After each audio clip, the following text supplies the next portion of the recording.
Diskusi kami malam ini, saudara, sebuah media asal Inggris, The Guardian, merilis artikel yang menyebut IKN terancam jadi kota hantu. Sementara Selyos mengkritisi pembangunan IKN berisiko menggeser anggaran pendidikan hingga kesehatan untuk masyarakat. Ibu kota negara IKN terancam menjadi kota hantu. Inilah artikel yang ditulis oleh sebuah surat kabar Inggris, The Guardian, yang dipublikasikan 29 Oktober lalu. Dalam artikel itu, The Guardian mengkritisi dana negara untuk proyek IKN yang telah menurun drastis. Sementara pembangunan IKN melambat dan sedikit pegawai negeri yang mau pindah dari Jakarta. Meski demikian, Sekretaris Jenderal Projo Handoko optimis pembangunan IKN jadi ibu kota terlaksana sesuai target. Handoko bilang, IKN yang disebut terancam jadi ibu kota hantu merupakan bagian dari perhatian publik. Udah pernah ke sana belum? Belum pernah ya. Kalau saya bukan soal itu akan jadi kota hantu atau tidak, itu ya harus, ya kalau saya optimis itu akan jadi ibu kota yang bagus, dan itu adalah perintah undang-undang juga, karena kan kita juga sudah sepakat bahwa ibu kota negara itu dipindah ke Nusantara, ke IKN. Jadi kalau ada kekhawatiran, ya saya melihatnya itu sebagai bagian dari perhatian yang harus kita tangkap juga, kita harus pastikan. Tapi kalau saya melihat progres, melihat kondisi di sana, ya saya optimis IKN akan jadi kota yang bagus kok IKN gitu. Keren, udah undang-undang, udah perintahnya begitu, ya harus jalankan juga. Seperti itu. Yakin juga dengan target Pak Prabowo kan bilang 2028 jadi ibu kota politik itu akan tercapai, yakin? Yakin lah. Di sana kan berbagai infrastruktur dan fasilitas juga udah jadi. Sebelumnya, Presiden Prabowo menetapkan ibu kota Nusantara menjadi ibu kota politik pada tahun 2028 melalui Peraturan Presiden Nomor 79 Tahun 2025 tentang pemutakhiran rencana kerja pemerintah tahun 2025. Perpres itu merinci syarat IKN menjadi ibu kota politik 2028. Pertama, terbangunnya kawasan inti pusat pemerintahan dengan luas mencapai 800 hingga 850 hektar. Selanjutnya, persentase pembangunan gedung atau perkantoran di IKN mencapai 20%, sedangkan persentase pembangunan hunian rumah tangga yang layak, terjangkau, dan berkelanjutan di IKN mencapai 50%. Di sisi lain, Center of Law and Economic Studies menilai pembangunan IKN yang telah masuk tahap 2 dapat lebih membebani anggaran negara. Pembangunan IKN berisiko menggeser anggaran pendidikan, pangan, hingga kesehatan yang seharusnya dinikmati masyarakat. Anggaran tahap 2 turun tajam ya, dari 80 triliun proyeksinya sekarang hanya dialokasikan 48 triliun. Dan tidak ada framing baru dalam pidato politik Pak Prabowo terkait IKN ini sebagai prioritas strategis nasional. Artinya ke depannya Pak Prabowo sepertinya akan membiarkan saja IKN ini menjadi proyek gagal. Dari segi fiskal, menaruh rupiah ke IKN itu juga berarti menggeser alokasi pendidikan, pangan, kesehatan ya, yang seharusnya bisa dinikmati masyarakat. Selyos menilai IKN berisiko memakan anggaran lebih dari 200 triliun rupiah. Akankah warisan Jokowi ini akan berpengaruh dan membebani pemerintahan Presiden Prabowo Subianto saat ini? Tim Liputan, Kompas TV.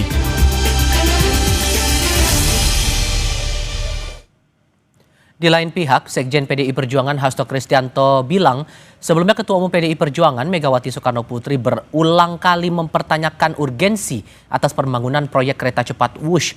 Hal itu disampaikan Hasto usai melakukan ziarah di makam Bung Karno pada Sabtu siang. Hasto bilang Mega telah 3 kali memberi masukan terkait proyek kereta cepat Wush. Namun proyek Wush tetap dijalankan saat kepemimpinan Presiden ke-7 RI Joko Widodo. Menurut Hasto, Megawati menilai kebutuhan rakyat justru lebih mendesak untuk sektor pendidikan dan infrastruktur dasar. Ia juga menambahkan anggaran untuk kereta cepat Wush akan jauh lebih penting digunakan untuk pendidikan hingga pembangunan bendungan untuk petani.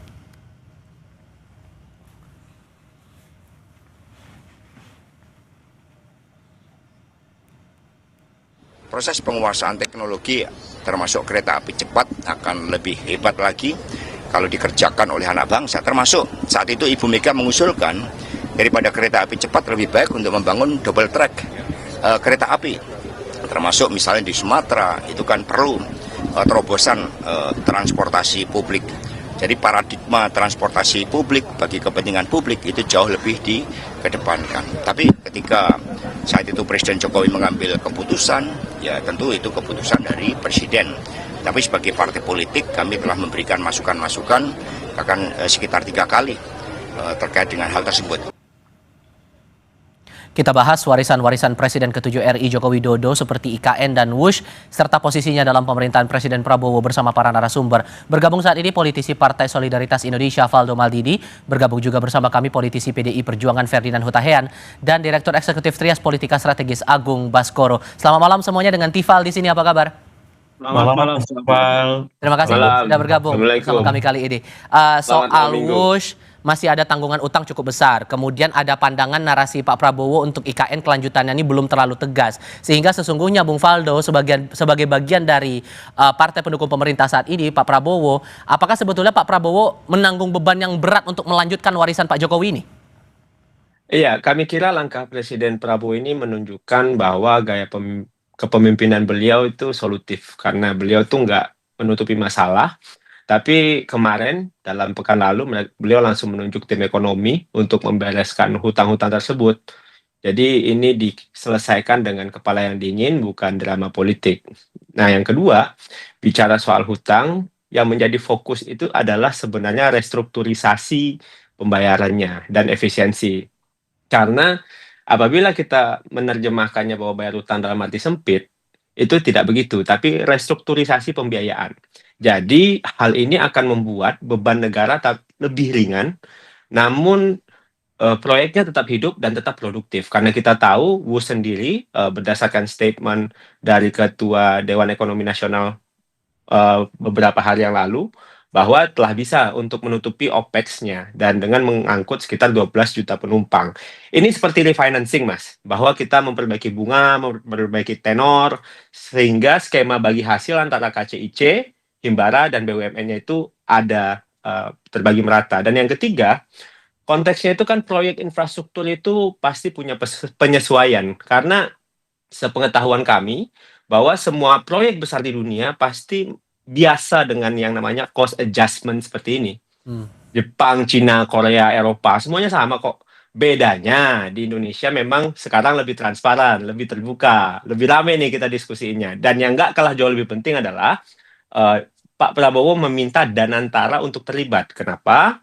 Karena lembaga ini dibentuk baru-baru ini untuk menata ulang kan untuk BUMN, termasuk pembiayaannya, yang strategis terutama. Jadi ini bukan tambal sulam, Mas, tapi ini perbaikan struktur ekonomi jangka panjang.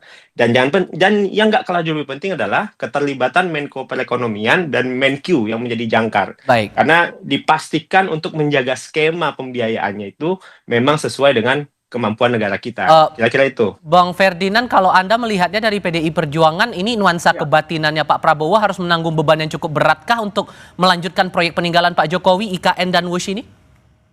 Ya, jadi kalau kita melihat sekarang memang realitanya Pak Prabowo kan harus kita akui sedang pusing juga untuk menyelesaikan beban-beban masa lalu, dan kita bisa melihat sekarang bagaimana Pak Prabowo harus melakukan efisiensi di APBN yang cukup meresahkan juga ke banyak daerah karena harus terjadi pemotongan transfer ke daerah. Ini adalah salah satu bukti bagaimana beban berat itu telah berada di pundak Pak Prabowo dan menyelesaikannya tidak mudah, karena memang di zaman Pak Jokowi kita jor-joran utang ya, ugal-ugalan, bahkan itu sudah terlihat over, dan sekarang beban itu banyak sekali ditinggalkan oleh Pak Jokowi. Kalau kita lihat dua hal, yang pertama soal WUSH dan IKN itu adalah beban yang sangat berat. Soal WUSH saja, ini jangan dilihat bahwa ketika restrukturisasi sudah terjadi, persoalan sudah selesai. Tidak demikian, karena restrukturisasi sampai 60 tahun pun tampaknya hutang ini tidak akan lunas. Karena kita masih berkutat pada capaian kinerja dari kereta cepat ini yang belum memenuhi ke operasionalnya sehari-hari. Kalaupun Pak Luhut, Ketua DEN, mengatakan sudah operasional sehari-hari sudah cukup, itu kan baru pernyataan sepihak, belum berdasarkan hasil audit yang betul-betul menunjukkan bahwa memang operasionalnya telah tertutupi dari hasil penjualan tiket. Sampai sekarang ini kan semua masih statement-statement. Makanya kita melihat bahwa ini akan menjadi pekerjaan berat bagi Pak Prabowo dan timnya menyelesaikan ini, karena apabila tidak dibereskan ini kan akan menjadi beban terus, dan kemungkinan kita akan terus tertekan APBN-nya setiap tahun. Ini akan jadi bumerang nggak menurut Anda, Mas Agung, bahwa proyek yang dijalankan oleh Pak Prabowo saat ini diteruskan dari sebelumnya Pak Jokowi? Dua hal, ini masalahnya cukup serius, hubungannya soal anggaran. Ini akan jadi bumerang nggak menurut Anda, Mas Agung? Iya, kalau tidak dikelola dengan baik dan transparan bisa jadi bumerang politik bagi Presiden Prabowo ya. Karena kita tahu ini bagian dari paket utuh keberlanjutan, Mas Tifal ya. Jadi ada hal-hal positif soal transisi yang bagus, stabilitas, tapi juga ada ekses-ekses. Sebagaimana ya sebelum-sebelumnya, misalkan Ibu Mega meninggalkan apa, Pak SBY meninggalkan apa. Yang dilanjutkan Pak SBY, dilanjutkan Pak Jokowi, nah sekarang Pak Prabowo. Masing-masing pemerintahan itu ada plus minusnya. Nah di sini plus minusnya itu ya seringkali soal utang, ya kemudian soal efisiensi kebijakan, ya soal-soal infrastruktur yang menyedot anggaran mungkin juga kurang praksis macam itu. Jadi di sini perlu keterlibatan para pihak lainnya, misalnya seperti PDIP. Saya berharap PDIP misalkan bisa mendorong lebih produktif bagaimana KPK lebih muncul, kemudian DPR bisa lebih hadir fungsi-fungsi pengawasan yang misalkan lewat Pansus, Panja. Sehingga apa? Sehingga arah diskusinya itu lebih produktif. Seperti itu. Dan Pak Prabowo saya kira menanti juga apa gebrakan PDIP sebagai mitra kritis. Ya, bagaimana PDIP bisa menyingkap temuan-temuan yang memang ada dugaan penggelembungan, ada dugaan markup di sana. Itu harus memang terus diorkestrasi supaya publik semakin paham dan utuh melihat permasalahan ini. Begitu, Mas Steve. Tadi di awal Bung Faldo udah nyinggung masalah WUSH. Ini sekarang nyinggung IKN. Bahkan The Guardian ngomong bahwa IKN ini sebagai kota hantu. Walaupun kemudian dari aturan yang dikeluarkan Presiden bahwa IKN akan jadi ibu kota politik 2028, tapi sampai saat ini Pak Prabowo belum juga kunjung mendatangi IKN atau menjadikan IKN sebagai kantornya, itu apakah memang sebetulnya ada beban yang ditanggung Pak Prabowo secara kebatinan, Bang Faldo? Iya, sebenarnya sih pemerintah hari ini kan kita yang menarik ya, Mas Tifal ya, adalah keberanian untuk buka buku. Dulu itu kan proyek itu banyak disembunyikan tuh defisitnya, Mas. Tapi sekarang itu semuanya terbuka, bahkan diberesin bareng-bareng gitu. Saya kira ini gaya baru. Dalam konteks ini, kita itu kalau dari teman-teman yang mau menyerang proyek atau infrastruktur pembangunan itu, tolong datanya itu jangan setengah-setengah. Memang ada beban finansial di WUS, ada beban finansial di IKN gitu. Tapi kan mereka juga punya aset. Dalam konteks WUS itu mereka punya arus penumpang. Ada economic value-nya di situ. Ada nilai ekonominya di situ. Yang bahaya itu kan bukan proyek yang besar, Mas. Tapi kalau negara itu diam tapi nggak berani beresin. Nah, adanya tim keuangan yang dibentuk oleh Pak Prabowo dalam ratas terbaru, ada Menko Perekonomian dan Menteri Keuangan, kami kira, itu bagaimana caranya aset-aset yang produktif ini masuk ke neraca nasional itu sebagai investment, bukan liability. Nah, jadi Pak Prabowo itu tidak mewarisi masalah gitu, tapi beliau sedang menyelesaikan pekerjaan rumah yang memang dibutuhkan oleh bangsa ini. Bukannya kita mau nyalain masa lalu, Mas, karena ini akan selalu terjadi kan, Mas Tifal. Kalau seandainya ini tetap kita ulang polanya, tapi memastikan ke depannya itu tetap berjalan dengan lebih efisien. Dan yang Pak Prabowo lakukan bukan hanya sekedar membayar hutang gitu, tapi struktur ekonominya diperbaiki. Jadi biar nanti ini bisa tetap berjalan, termasuk IKN, termasuk WUS. Nanti mungkin habis ini teman-teman lari mengejar soal bandara misalnya kan. Ini kan soal proyek-proyek yang dikejar nih. Habis itu mungkin ngejar lagi stadion, ngejar lagi bendungan gitu. Tapi kami pastikan bahwa semua struktur ekonominya itu pasti telah masuk ke dalam financial feasibility study sebelumnya gitu. Jadi mari kita lihat ini sebagai sebuah keberlanjutan pembangunan. Karena membangun nggak kayak membalik telapak tangan, Mas Tifal. Kami kira begitu. Buat PDIP, Bang Ferdinand, apakah keberadaan Pak Prabowo ngantor langsung di IKN menjadi jawaban bahwa ada komitmen dari pemerintah saat ini untuk mengembangkan IKN ini? Pertanyaan saya, memangnya Pak Prabowo akan ngantor di IKN? Keyakinan Anda gimana? Pertanyaan itu yang ditanyakan, saya pikir kita harus melihat dulu apakah Pak Prabowo akan berkantor di IKN. Sampai sekarang belum ada statement resmi dari Pak Prabowo terkait dengan dirinya apakah akan berkantor di IKN atau tidak. Dan kami sendiri di PD Perjuangan sampai saat ini meyakini bahwa IKN itu belum menjadi tempat yang layak untuk kantor presiden karena semuanya masih dalam proses pembangunan. Bagaimana mungkin seorang presiden berkantor di sana apabila palu, gergaji, mesin alat berat masih tungtang tungtung tungtang tung, itu kan tidak mungkin. Jadi kemungkinan besar IKN ini tidak akan pernah menjadi ibu kota negara, tetapi akan menjadi ibu kota politik seperti yang disampaikan oleh Pak Presiden Prabowo, disampaikan oleh Istana. Oke. Tetapi kita sampai sekarang masih bertanya-tanya yang dimaksud dengan ibu kota politik ini apa sebetulnya? Apakah ibu kota politik ini menjadi sebuah simbol belaka atau monumental belaka atau apa? Kita belum dapat penjelasan resmi dari pemerintah sampai sekarang tentang ibu kota politik itu seperti Oke. apa. Jadi kalau pertanyaannya apakah Pak Prabowo di sana itu kan ngantor menjadi, saya pikir Pak Prabowo tidak akan ngantor di KN. Oke, saya akan kasih kesempatan Bung Faldo merespon itu, tapi di jeda berikutnya kita akan masuk ke segmen berikutnya usai jeda berikut ini. Bung Faldo, Bang Ferdinand nggak yakin nih Pak Prabowo bakal ngantor di IKN karena pengerjaannya masih jalan sampai sekarang. Benarkah begitu? Iya, sebenarnya kan Pak Presiden Prabowo kan sudah tegas ya, Mas Tifal ya, bahwa IKN itu tetap jalan tapi dengan pendekatan yang lebih realistis. Nggak semua proyek harus dikebut gitu, tapi yang prioritas. Jadi pusat pemerintahan, tempat hunian ASN kalau saya nggak salah, terus infrastruktur dasar itu harus selesai tepat waktu. Jadi artinya IKN itu nggak berhenti, tapi penyesuaian tempo dan penyesuaian skalanya. Yang kedua, ini kan sebenarnya dari awal bukan hanya sekedar proyek gaya-gayaan. Ini strategi untuk agar Indonesia itu nggak Jawa sentris lagi, dan Pak Prabowo melanjutkan ini bukan karena gengsi, tapi karena paham, Mas, bahwa pemerataan ekonomi itu butuh pusat gravitasi yang baru. Nah, dalam hal ini kita bisa memastikan pemerintahan Pak Prabowo dan Mas Gibran itu ya melanjutkan apa yang sedang dan yang telah digagas oleh Pak Jokowi. Dalam hal ini kan keberlanjutan yang memang menjadi narasi utama dari Indonesia Maju Jilid 2 ini adalah soal itu. Jadi kami kira apa yang Bang Ferdinand tadi khawatirkan itu kami kira tidak cukup beralasan. Karena apa? Karena IKN tetap sedang jalan prosesnya, badan otoritanya juga sedang tetap jalan, anggarannya juga tetap jalan, jadinya ya semua berjalan sebagaimana mestinya seharusnya negara dikerjakan. Kalau melihat fenomenanya seperti ini, Mas Agung, Anda merasa bahwa Pak Prabowo perlu memprioritaskan hal apa dulu nih? IKN-nya kah harus dituntaskan, persoalan utang Wusya harus diselesaikan, atau proyek infrastruktur lainnya juga masih jadi prioritasnya pemerintahan sekarang?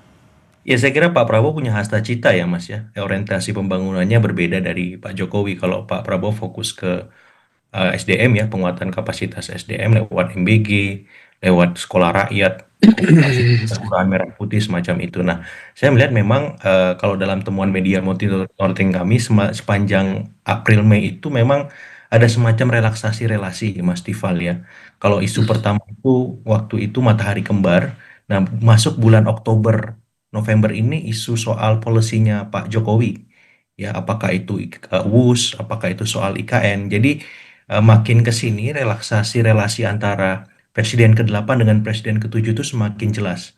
Sehingga kalau kita bicara keberlanjutan yang periode pertama itu seutuhnya. Nah, kalau periode kedua ini saya melihat keberlanjutan yang dalam arti yang kritis, rasional, dan objektif semacam itu.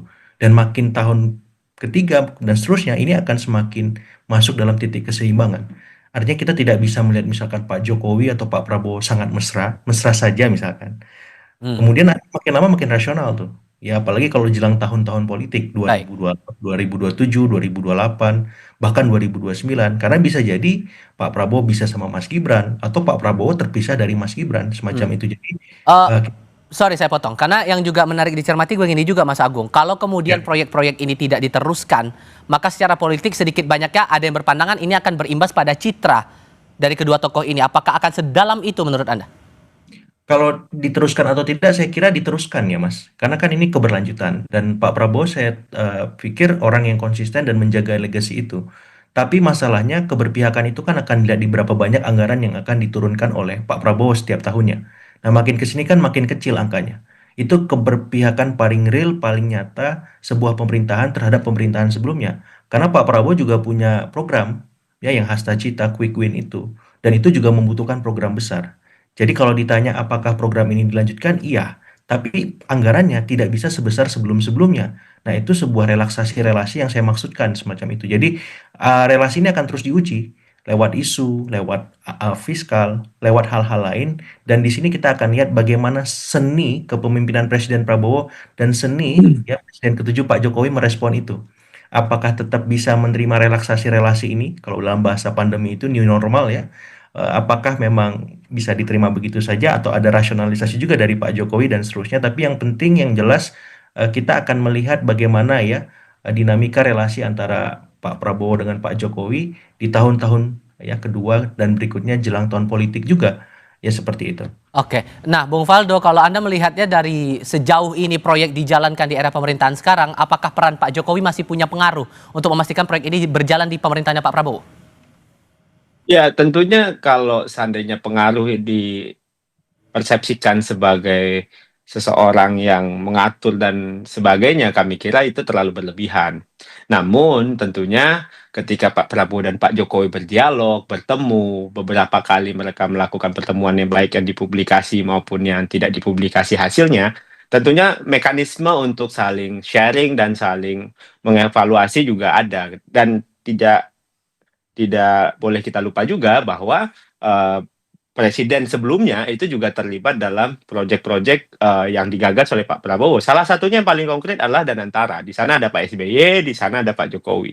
Dan kami kira evaluasi juga dilakukan oleh Pak Prabowo, termasuk untuk IKN sendiri, karena jangan sampai APBN selalu terbebani oleh proyek-proyek pembangunan, dan memang pendekatan yang digunakan itu lebih kolaboratif antara negara, BUMN, dan juga swasta. Dan skema pendanaannya dicarikan juga dengan efisien. Nah, yang menjadi poin penting yang beberapa kali ditekankan oleh Pak Prabowo adalah bagaimana ini memberikan manfaat kepada publik. Jadi, jangan hanya sekedar membangun gedung, membangun transportasi, tapi kita juga harus membangun juga SDM-nya, ekosistemnya, kesehatannya, teknologinya, termasuk juga di IKN. Jadi, apa yang sedang dilakukan saat ini bahwa IKN itu bukan hanya cuma mimpi Pak Jokowi gitu, tapi warisan juga untuk anak cucu Indonesia, Pak Prabowo yang memastikan mimpi itu berdiri dengan kaki yang sangat kuat. Di mata PDIP, Bung Ferdinand, masa depan IKN dan WUSH ini akan gimana kemudian? Ya, kita punya kalkulasi sendiri ya. Kita melihat bahwa Pak Prabowo tentu punya kalkulasi perhitungan dalam kepentingan politiknya dan keuntungan politiknya.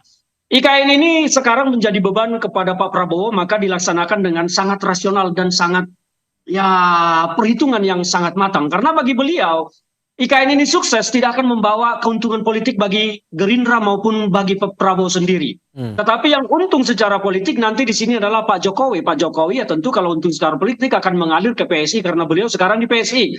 Maka saya berpikir bahwa Pak Prabowo akan melaksanakan IKN itu dengan ala kadarnya saja. Kalau kita lihat kekuatannya mungkin hanya sebatas 10% dari apa yang dilakukan oleh Pak Jokowi. Jadi jangan berharap kalau IKN itu akan selesai 2034. Nah, kita tidak melihat itu. Termasuk WUSH ini akan menjadi beban panjang.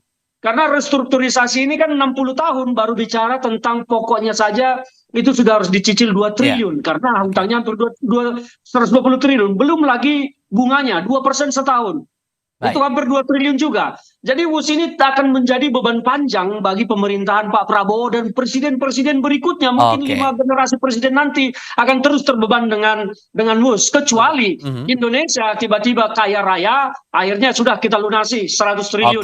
Beda cerita. Tapi kalau bicara ini murni B2B seperti yang selalu disampaikan oleh Pak Jokowi, ya saya pikir 50-60 tahun lagi persoalan WUSH ini tidak akan selesai dan bahkan mungkin akan muncul masalah-masalah baru berikutnya. Itu kalkulasi kita. Jadi kita meyakini Pak Prabowo akan melihat ini dengan sangat realistis saja, rasional. Dia akan melihat keuntungan politik bagi Gerindra dan bagi Pak Prabowo sendiri yang akan diprioritaskan nanti. Baik, kita berharap ini memang proyek bisa berjalan terus karena udah jadi proyek strategis nasional juga dan sudah dibangun dari awal. Bung Faldo, terima kasih. Bang Ferdinand, terima kasih. Mas Agung, terima kasih sudah bergabung. Terima kasih. Selamat malam semuanya.